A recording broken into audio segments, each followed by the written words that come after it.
Hi, ಎಲ್ಲರಿಗೂ ನಮಸ್ಕಾರ. Welcome back to my channel. ನಾನು ಶ್ರುತಿ.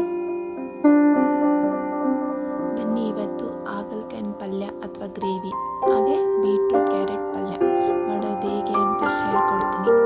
ಹಾಗಲಕಾಯಿ ಒಂದು ನಾವು ತರದೇ ಇರೋ ಅಂಥ ಒಂದು ತರಕಾರಿ. ಯಾಕಂತಂದರೆ ಎಲ್ಲ ತರಕಾರಿ ಜೊತೆ ಅದನ್ನು ನಾವು ತರೋದಿಲ್ಲ ಮತ್ತು ಅದನ್ನು ಉಪಯೋಗಿಸೋದು ಇಲ್ಲ. ಕಾರಣ ಇಷ್ಟೇ, ಅದು ತುಂಬ ಕಹಿ.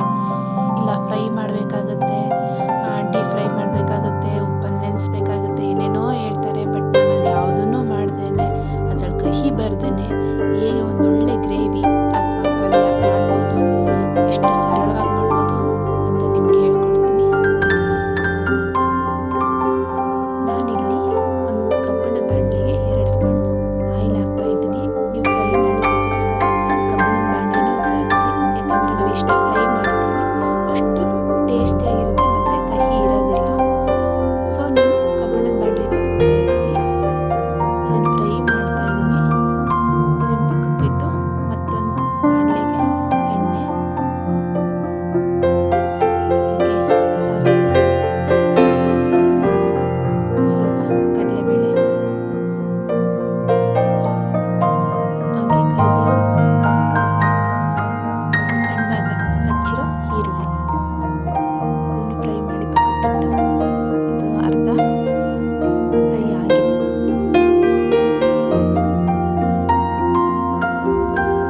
ಇಲ್ಲಿ ಸ್ವಲ್ಪ ಅರಿಶಿನ,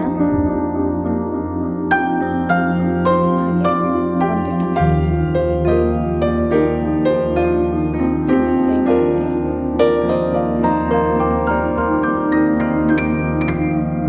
ಇದಕ್ಕೆ ಸ್ವಲ್ಪ ಸಾಲ್ಟ್ ನೋಡಿ ಬಳಸಿ. ಯಾಕಂದರೆ ಕ್ಯಾರೆಟ್ ಬೀಟ್ರೂಟ್ಗೂ ಬಳಸಿದ್ದೀವಿ. ಹಾಗೆ ಅರ್ಧ ಸ್ಪೂನ್ ಖಾರದ ಪುಡಿ ಚೆನ್ನಾಗಿ ಫ್ರೈ ಆದಮೇಲೆ ಇದಕ್ಕೆ ನಾವು ಮುಂಚೆನೇ ಬೇಯಿಸಿಟ್ಕೊಂಡಿರೋ ತರಕಾರಿ ಹಾಕಿದ್ರೆ ಇದು ರೆಡಿ ಆಗುತ್ತೆ. ಇದಕ್ಕೆ ಸ್ವಲ್ಪ ತೆಂಗಿನ ತುರಿ, ಹಾಗೆ ಕೊತ್ತಂಬರಿ ಸೊಪ್ಪು ಚೆನ್ನಾಗಿ ಮಿಕ್ಸಿ ಮಾಡಿ ಇದು ರೆಡಿಯಾಗಿದೆ. ತುಂಬ ಟೇಸ್ಟಿಯಾಗಿರುತ್ತೆ. ಮಿಸ್ ಮಾಡದೆ ಒಂದ್ಸರಿ ಟ್ರೈ ಮಾಡಿ. ನೆಕ್ಸ್ಟು ಒಂದು ಬಾಣಲೆಗೆ ಸ್ವಲ್ಪ ಆಯಿಲು, ಹಾಗೆ ಸಾಸಿವೆ, ಸ್ವಲ್ಪ ಜೀರಿಗೆ, ಈರುಳ್ಳಿ ಮತ್ತು ಹಸಿಮೆಣಸಿನಕಾಯಿ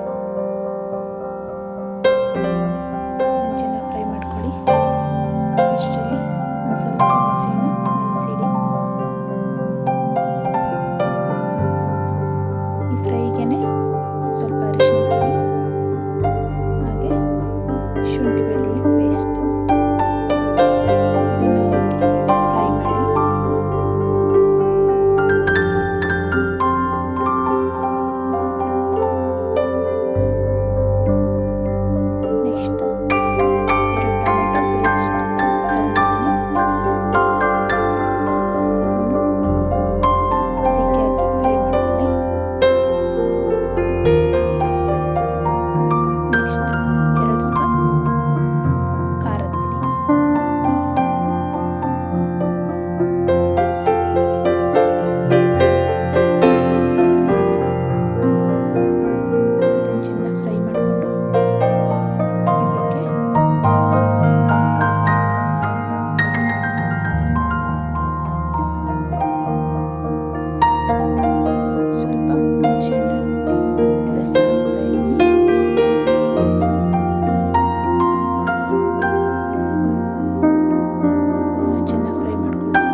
ಲಾಸ್ಟಲ್ಲಿ ಕೊತ್ತಂಬರಿ ಸೊಪ್ಪು. ನೋಡಿದ್ರಲ್ಲ, ಇದು ರೆಡಿ ಇದೆ. ನಾನು ಇಲ್ಲಿ ರಾಗಿ ಮತ್ತು ಗೋಧಿ ಉಪಯೋಗಿಸಿ ಚಪಾತಿ ಮಾಡಿದ್ದೀನಿ.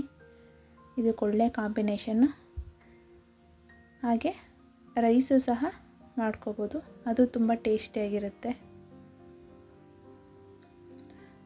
ನೀವು ಇದನ್ನು ವಾರದಲ್ಲಿ 3 ಸರಿ ಮಾಡ್ಕೊಂಡು ತಿಂದರೆ ತುಂಬ ಹೆಲ್ತ್ ಬೆನಿಫಿಟ್ಟು ನಿಮಗೆ ಸಿಗುತ್ತೆ.